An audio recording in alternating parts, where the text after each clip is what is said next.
To the Northern Territory now, where the ABC has received more than 20 complaints over an interview with Anthony Albanese in Alice Springs, where the Prime Minister was grilled about his dwindling popularity. Matt Cunningham is live in Darwin. Matt, it was quite an interview, that's for sure.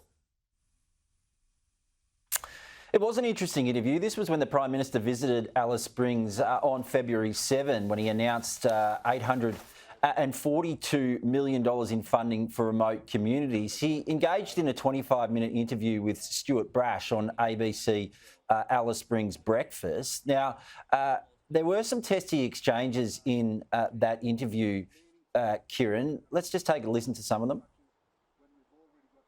The polls have not been in your favour in recent time. Your popularity and Labor's has been sinking. Australians feel as though they're battling a cost of living crisis at the moment. Normally, a first-term government would be reasonably confident, but I think you're claiming underdog status at this point. Isn't it a bit dumbfounding that a first-term Prime Minister is claiming underdog status? And does that do you recognise that you're a bit on the nose with the electorate? Yeah, you're verbling me there. Well, that's my job. But it's not actually. It's not the job of the ABC. There's enough other media outlets I'm trying to get you in that. But would you accept underdog status? I'm confident that we will form a majority government after the next election. The presenter went on to ask more questions about the cost of living crisis. The Prime Minister was trying to outline the government's responses to that issue. There were further testy exchanges, Kieran, before this one towards the end of the interview. Interesting. I thought you were going to go at me for verbling you over being on the nose with the electorate as opposed to being an underdog, but that's okay. Can I ask you one last thing? Well, whatever. There's enough people join in. And there's a bit of a media, and the ABC join in on it sometimes. Okay. I've got to say.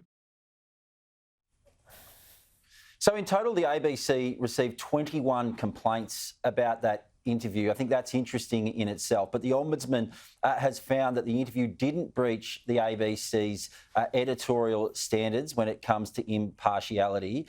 In her report, the ABC Ombudsman says the complainants were concerned that the interview lacked impartiality because the interviewer asked questions that demonstrated a pro-coalition bias and repeatedly interrupted the Prime Minister.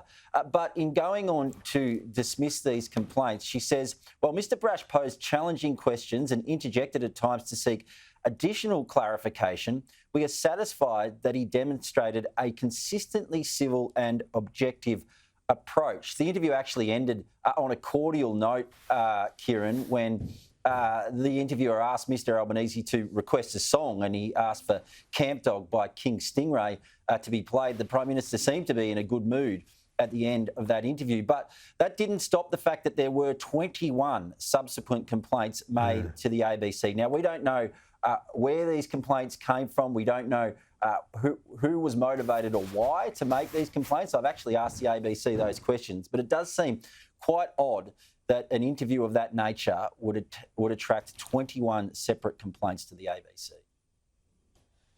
Indeed. Matt, thank you.